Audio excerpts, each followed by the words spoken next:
मभन्दा माथि मेरी आमाले 5वटी छोरी जन्माउनु भएको थियो। अब मेरी आमाले छोरो जन्माउन सकिन भनेर कसैको बनाइ खानु नपर्ने भयो।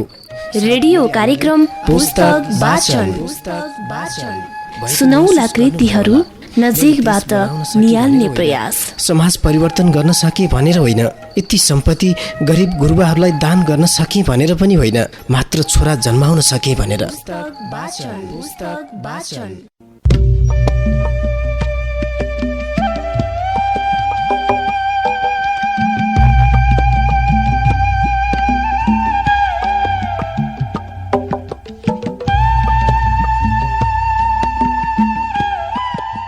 समयले मान्छेलाई जसरी डुलाउँछ त्यसै गरी डुल्छन् मान्छेहरू। उसको नियति खै कहाँ पुर्याउने हुन्छ थाहा छैन, तर पनि पुग्छन् मान्छेहरू।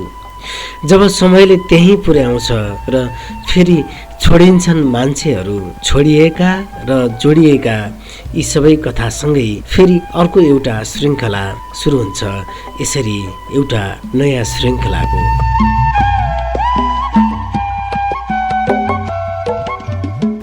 स्वागत अनि साहित्यिक अभिवादन हेटौडाकै पहिलो सामुदायिक रेडियो मकवानपुर 101.3 मेगाहर्जको रात्रिकालीन साहित्यिक साप्ताहिक प्रस्तुति कार्यक्रम पुस्तक वाचनको अर्को नवीन श्रृङ्खलामा। कार्यक्रम पुस्तक वाचनको साथमा सदा जस्तै आज पनि तपाईमाझ म उपस्थित छु, सुनिल गौतम, अनि प्रविधिमा सहकर्मी इमान।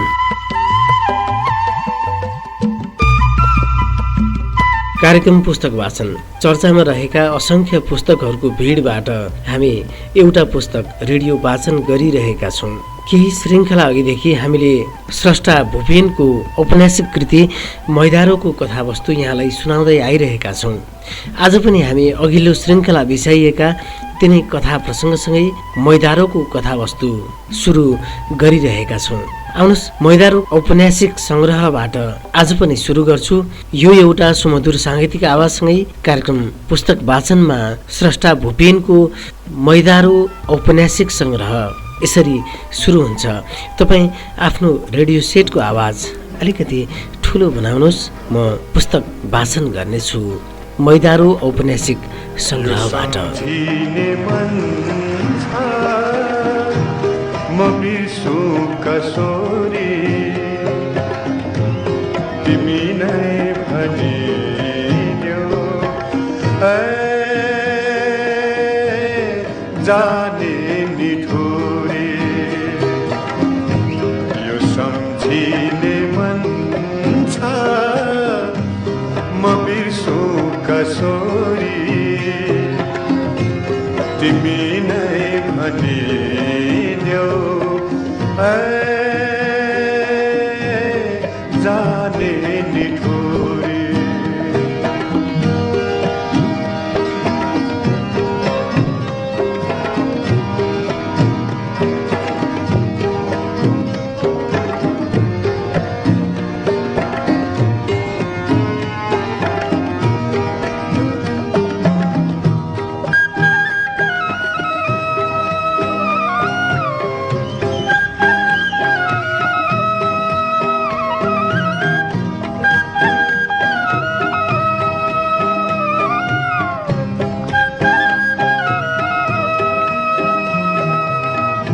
यी औलाती नै हुन् तिमीले चुमेका, परेली नै हुन्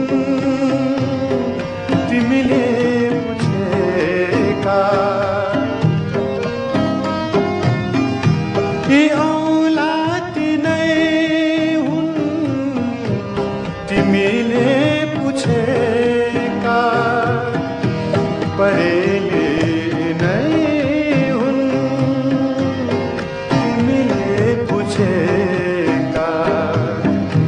म सक्दिन आफ्नै प्रतिबिम्ब छोप्न, म सक्दिन छाती फुटा जोड्न। यो सम्झिने मन छ, म म बिर्सु कसोरी तिमी नै भनिदेऊ जाने निठुरी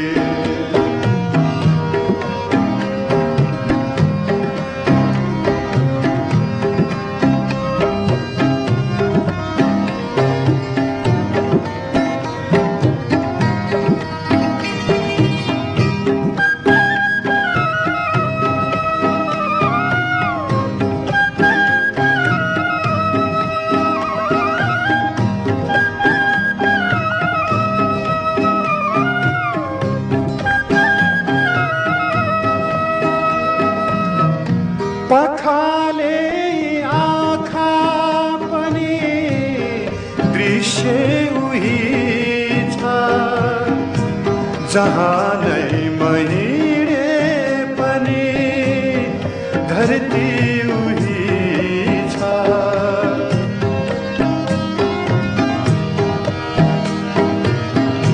पखाले आँखा पनि दृश्य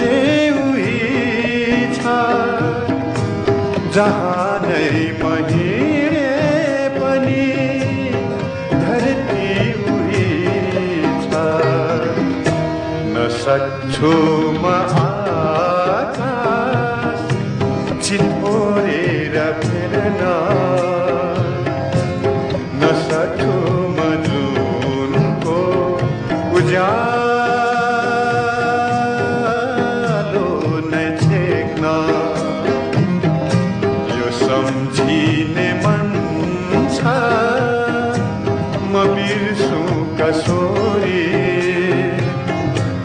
तिमी नै भनिदेऊ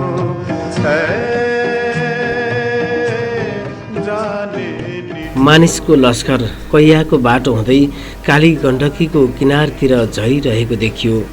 सबैले मनमनमा अनुमान लगाइरहेका थिए कि लासको हाडखोर समेत प्राप्त गर्न गाह्रो छ। नदीन पहिलो व्यक्ति थिएन जसले पाटे भिरबाट हाम फालेको होस्। ऊभन्दा पहिला हाम फाल्ने दुखी जनका कथा अत्यन्त विभत्स थिए। सग्लो लास भेटिएको एउटा घटना पनि थिएन।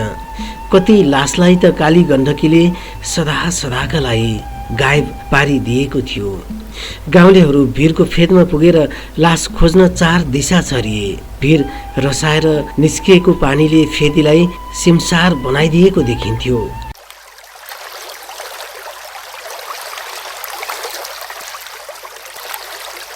हाकु नेवार र उनका दाजुभाइको खेत थियो भिरको बेसीमा, जहाँ वर्षैभरि बकुल्लाहरू उडिरहेका वा ध्यानस्थ बसिरहेका देख्न पाइन्थ्यो। खेतमा भुरा माछा र गङ्गटाहरू भेटिन्थे। नजिकैको गुफामा किरो बस्छ भन्ने विश्वास थियो मानिसहरूको। किरो यानि बाघ।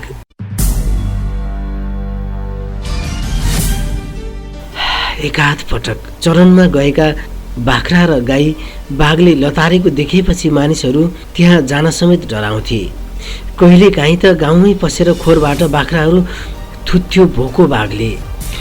2 वर्ष अघि आमासँग पँधेरो गएकी 6 वर्षे बालिका आमाकै सामुन्ने लतारेपछि र बालिकाको हाडखोर फेदीमा भेटिएपछि त्यो ठाउँमा खेतीपाती गर्न समेत बन्द भएको थियो। साँझसम्म नै नदिनको लासको खोजी चल्यो। कहीँ कतै भेटिएन लास।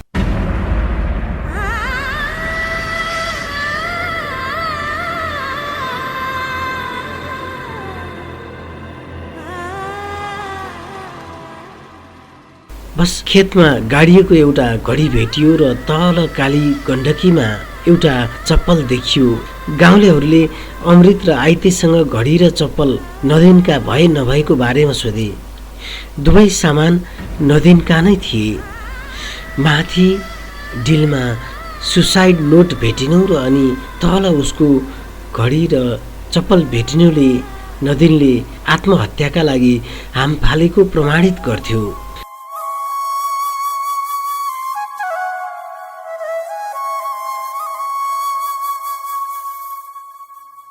नदिनको लास नभेटेर मानिसहरू हैरान भए।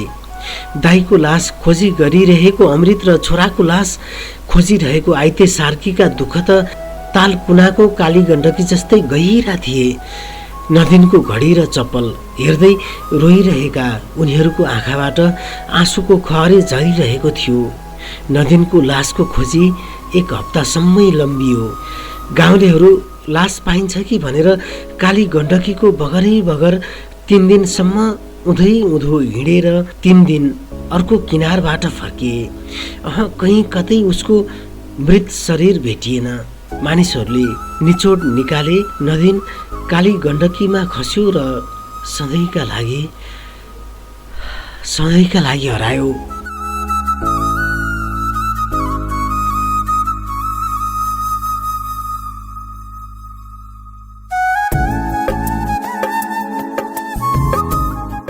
अब आइतेको घरमा क्रियाकर्मको काम अघि बढाउनु पर्ने सामाजिक दबाव आउन थाल्यो।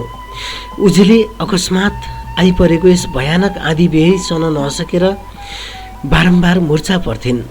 पहिला कहिल्यै नरुने र कठोर जस्ता देखिने आइते बुढा जति बेला पनि चुरोट सल्काउँदै रोइरहेका देखिन्थे।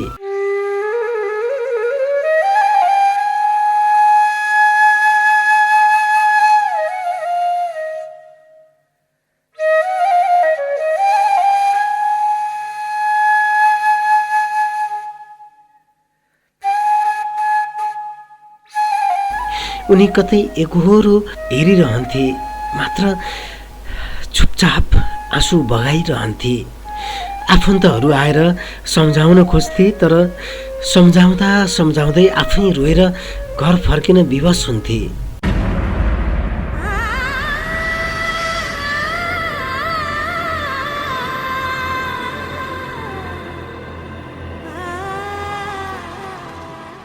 अमृत रातभरि सुकसुकाइरहन्थ्यो। उसले दाईको 1 वाक्यभन्दा बढी नै सम्झिरहन्थ्यो। बुझिस अमृत, विचारशील व्यक्तिले कुनै न कुनै समयमा आत्महत्याबारे सोच्छ। नदिनले किन दोहोऱ्याइरहन्थ्यो ढिला गरी। बल्ल ऊ बुझ्दैछ। आइते सार्कीको घरबाट यसअघि धेरै दुःखले चियाए, तर यसपटक ढोका चियाउने झन्झट नगरिकन दुःख सिधै घरभित्र पसेको थियो। त्यसले घरमा दुःखको ताण्डव मचाइरहेको थियो। पारिवारिक, सामाजिक वा धार्मिक कारण सिर्जित उदासीहरू त त्यस घरको वरिपरि घुमि नै रहन्थे। बस्तीका अरू घरले चाहिँ अछुत भएर जन्मनुका सम्पूर्ण अभिशाप भोग्यो। त्यो घरले पनि नदिनको आत्महत्याको कारण उदासीको जुन कालो छिद्र परेको थियो, त्यसैको गुरुत्वले घरमा जम्मा भएको सम्पूर्ण खुसी सफाचट पारेर निकालिदिएको थियो। यस्तो लाग्थ्यो मानौ त्यस घरको दैलोभित्र अब कुनै खुसी अडिने छैन। उडेर जुन सुन्छु भन्थे, तर आज पिंजडाको चरी भाषा जोगा जिउँछु भन्थे, तर आज आफ्नै काखमा मरिरहेछ जीवन, मरिरहेछ जीवन।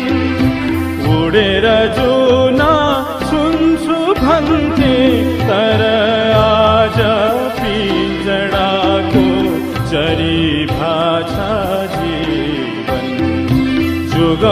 जोगा जिउँछु भन्थे, तर आज आफ्नै काखमा मरिरहेछ जीवन, मरिरहेछ जीवन।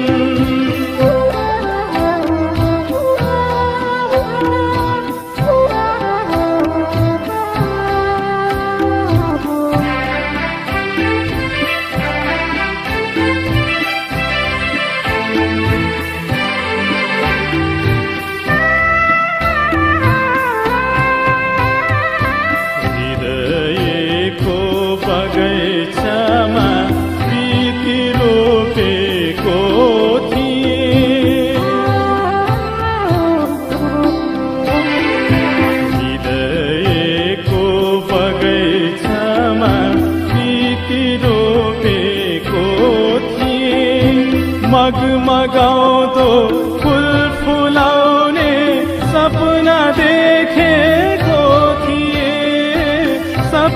देखेको थिए, सपना देखेको थिए, सपना सबै टुटी गए।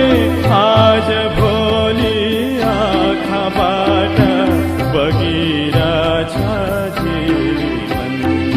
जोगाउँ जोगा जिउँछु भन्थे, तर आज आफ्नै काखमा मरिरहेछ जीवन, मरिरहेछ जीवन। ओ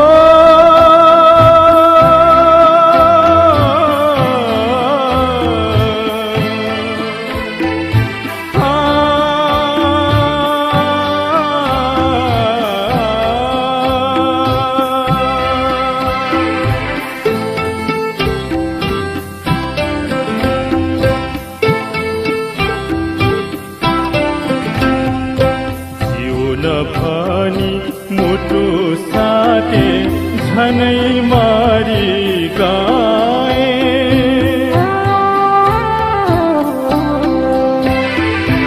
जिउन भनी मुटु साटे झनै मारी गए। जाडो छेक्न आगो फुके त्यसमै पारी गए, त्यसमै पारी गए, त्यसमै पारी गए। बगेर सागर पुग्छु भन्थे, तर बगरको ढुङ्गा सरी भाषा जीवन। जोगाउँ जोगा जिउँछु भन्थे, तर आज आफ्नै काखमा मरिरहेछ जीवन, मरिरहेछ जीवन, मरिरहेछ जीवन। अब शोकको घडीलाई सकेसम्म छोट्याउनु जरुरी थियो। च्युइङ्गम झैँ तन्किरहने शोक अत्यन्त पीडादायी र घातक हुने भएकोले अब त्यसमाथि जबरजस्ती विजय पाउनु जरुरी थियो। तर आइते बुढाको घरमा अझै पनि नदिनको पर्खाइ थियो। कहीँबाट टुप्लुक्क छोरा आइपुग्छ कि भन्ने आश मरिसकेको थिएन उजेलीको। अमृतलाई पनि भ्रम हुन्थ्यो कि दाइ आएर ढोका खोल्न भनेपछि म खोल्न जानेछु कुनै राति। नदिन यति सजिलै नदीमा बिलाइ जान जन्मेको मानिस जस्तो उसलाई कहिल्यै लागेन।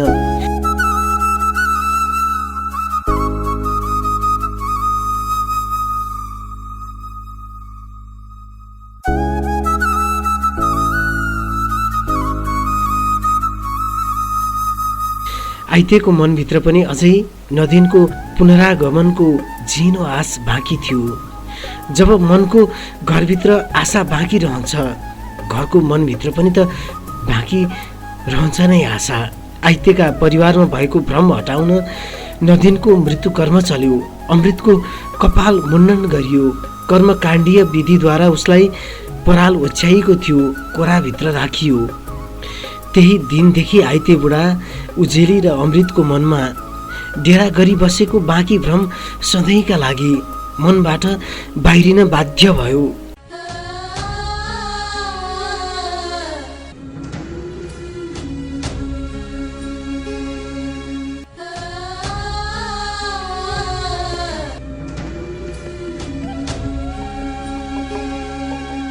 भ्रमहरू बाहिरिएर पनि मनमा केही त्यस्ता प्रभाव हुन्छन् जुन जति बल गरे पनि बाहिरिन मान्दैनन्। दुःख, सुख, ममता, स्नेह, आकृति र प्रेमका प्रभावलाई मेट्न सक्ने कुनै इरेजर बनेको छैन यो दुनियाँमा।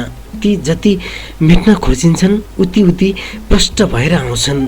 मैनका चित्रहरू मसीले मेट्न खोजे झैँ नदिनका स्मरणहरूले उनीहरूको मनमा बसेको अनि उनीहरूको मनमा बनेको चित्र पनि त्यस्तै थियो।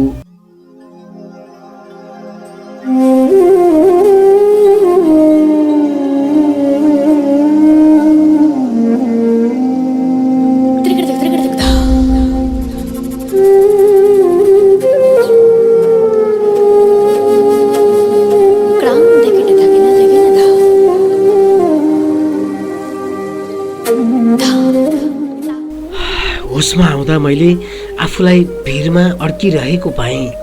म पुरा होसमा आइसकेको थिइनँ, तर पूर्ण बेहोस पनि थिइनँ। म बिल्कुल तन्द्रा अवस्थामा थिएँ। हो कि होइन जस्तो, छु कि छैन जस्तो अर्धचेतन अवस्थामा थिएँ। केही गिद्धहरू नजिकबाट लोभी नजरले मलाई हेरिरहेका थिए। उनीहरू सायद मेरो मृत्युको प्रतीक्षा गरिरहेका थिए। म मरेपछि तीखा र धारिला चुच्चाहरूले मेरो शरीरको मासु लुछेर आफ्नो भोक शान्त पार्न चाहन्थे उनीहरू।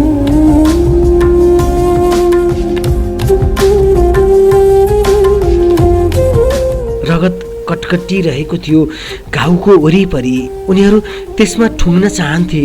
मेरो धमिलो दृष्टिमा पखेटा फटफटाउँदै र पाइला सार्दै ती गिद्धहरू नजिक नजिक आइरहेको देखेपछि म जोडले चिच्याएँ। मेरो चिच्याहट काली गण्डकीको आवाजमा ठोकियो, प्रतिध्वनित भयो र हावामा विलीन भयो।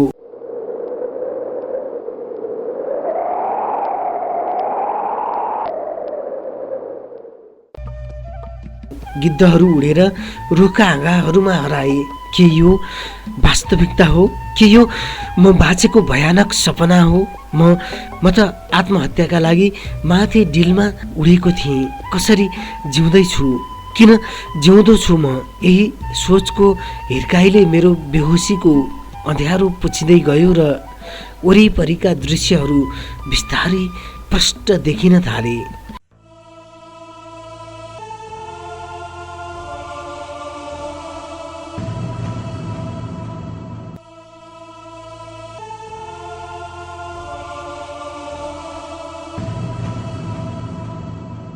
जति जति दृश्यहरू प्रष्ट देखिन थाले, उति उति मलाई काली लाग्न थाल्यो।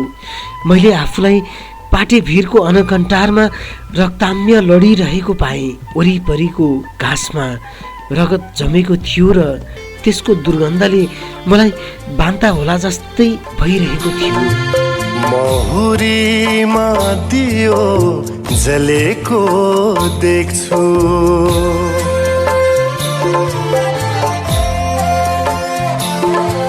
महुरीमा दियो जलेको देख्छु, पानीमा आगो बलेको देख्छु। म पागल भएँ कि यहाँ ईमान हरायो, मायाले माया नै छलेको देख्छु।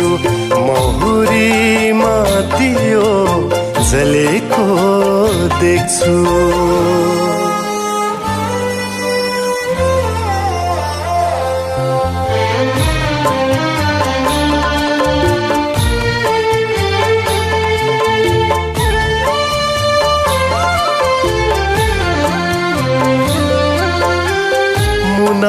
मरे कि मदन का कुरा, यहाँ साँचो पिरती सबै अधुरा।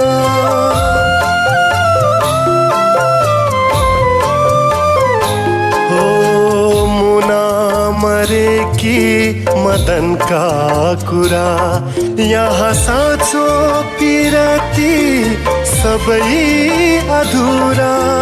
एउटाको सिन्दुर अर्कैको चुरा, मुखैमा राम राम कोखैमा छुरा।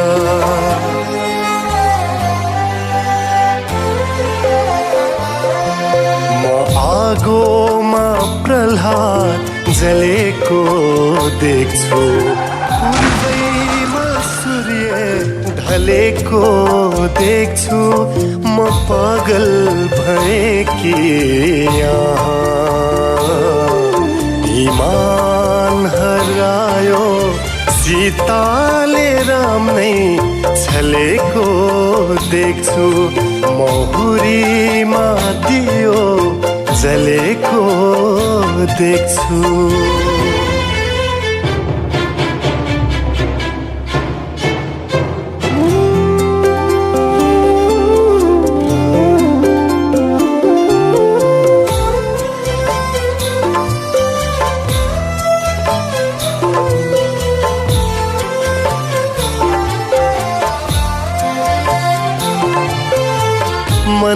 मनभित्र मान्छे खै पस्छ कसरी, मुटुभित्रै छ भन्छन् खै बस्छ कसरी।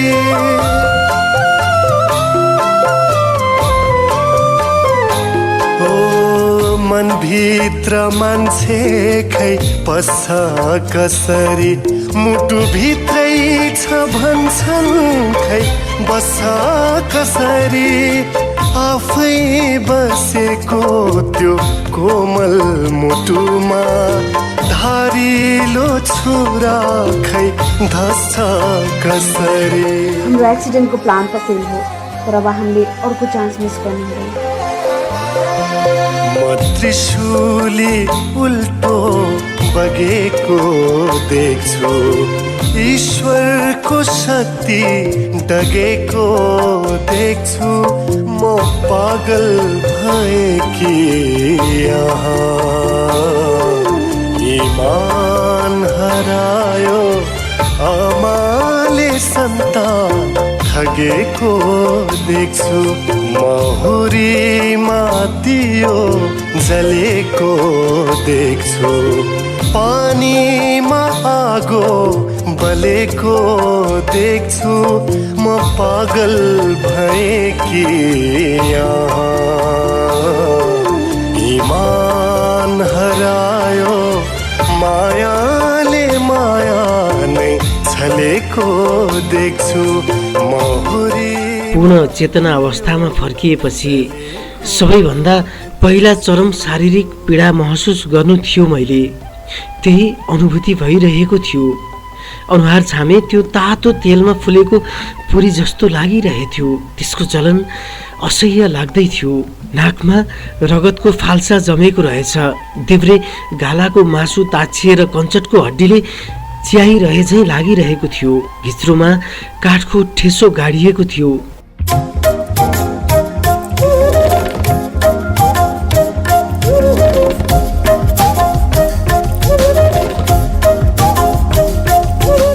शरीर चलाउने प्रयत्न गरे। बायाँ हातमा कुनै गति थिएन। त्यसले कुनै स्पर्श अनुभूति पनि गरिरहेको थिएन। छामे त्यसलाई कुमको जोर्नीदेखि नै हात आन्तरिक रूपमा चोइटिए झैँ लाग्दै थियो। सायद बेरिएको छालाले पुरै चोइटिनबाट जोगाएको थियो त्यसलाई। फेरि चलमलाउने कोसिस गरे। बायाँ हर्नै चलिरहेको थिएन। म बेसरी रुन चाहन्थे, तर असह्य शारीरिक पीडाको कारण आँसु समेत आइरहेको थिएन।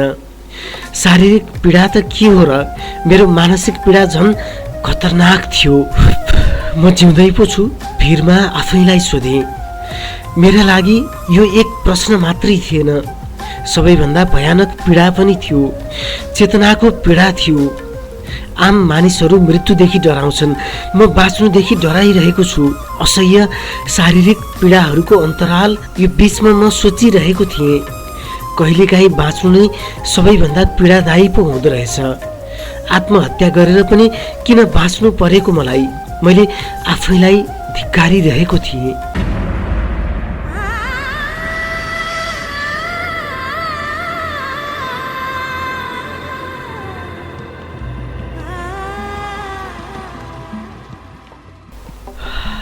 वरिपरि आँखा डुलाएँ। माथि सल्लेरीमा केही रुखहरू देखिए। भिरको काली लाग्दो पाटो देखियो। काली गण्डकीको बगरसँग लम्ब खिचेर उभिएको भिरमा सुकेका घाँसहरू अनि तिनका झुप्पा देखिए। फेरि पलाएर आफ्नो धर्म निर्वाह गर्न थालेका ती झुप्पाहरू हावाको प्रवाहले हल्लिरहेका थिए।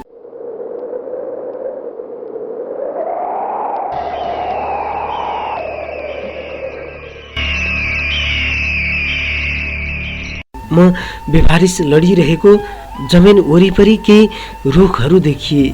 पुराना पातहरू निखारिएर ती पाउलिन सुरु गरिरहेका थिए। तिनीहरूको हाँगामा बसेर घाँटी तन्काउँदै अझै मलाई हेरिरहेका थिए अघि अडिएका गिद्धहरू। आकाश हेरे, कावा खाँदै उडिरहेका थिए चराका झुण्डहरू। म यस्तो स्थानमा परेको थिएँ जहाँ कोही दोस्रो मानिस थिएन। म नितान्त एक्लो बासिन्दा थिएँ त्यो भिरको।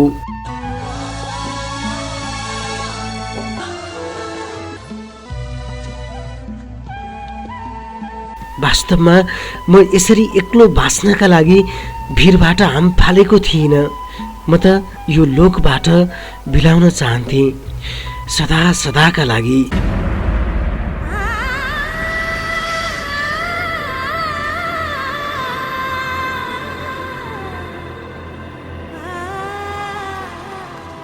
हो म यस्तो ठाउँमा फसेको थिएँ जहाँबाट मैले आफूलाई कुनै पनि उपायले उद्धार गर्न सक्दिनँ थिएँ। माथि हेऱ्यो डरलाग्दो भिर, तल पनि उस्तै। म भिरको लगभग बिचोबिचको निर्जन भूगोलमा अडिएको थिएँ। केवल केही रुख र चराहरू मेरा साथी हुन सक्थे। यो सोचेर नै मैले मस्तिष्कमा आँधीका तुफानहरू ल्याउन सुरु गरेको थिएँ।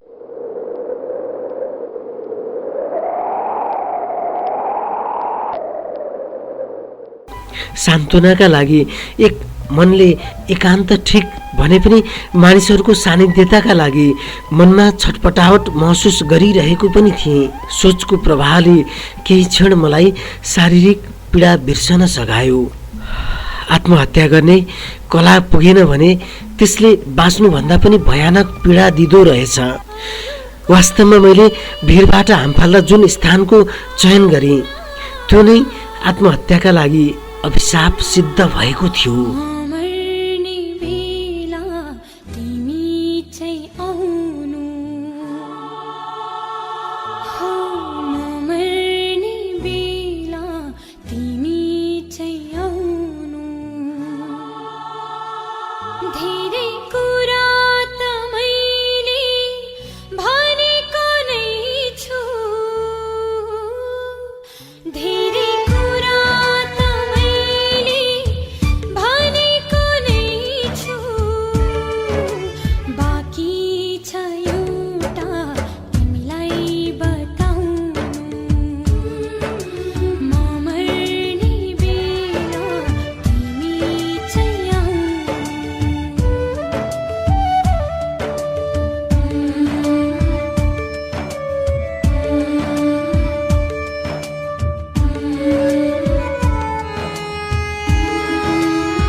कार्यक्रमका प्रिय श्रोता, पृष्ठभूमिमा बज्दै गरेको यो सुमधुर साङ्गीतिक आवाजसँगै कार्यक्रम पुस्तक वाचनको आजको श्रृङ्खला यति नै।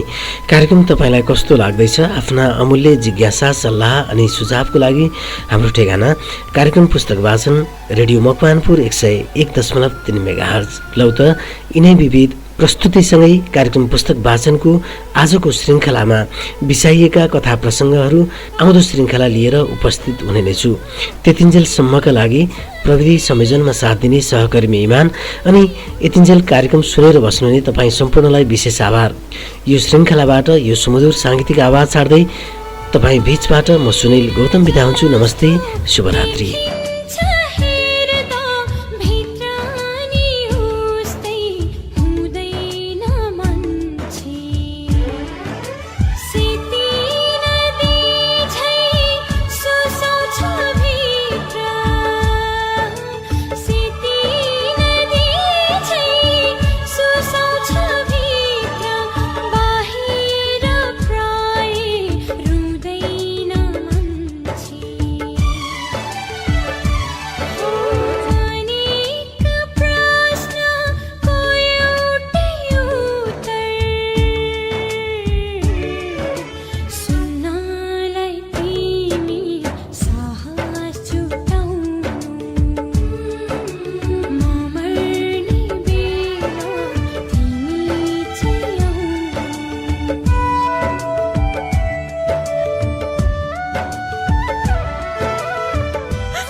मभन्दा माथि मेरी आमाले 5 वटी छोरी जन्माउनु भएको थियो।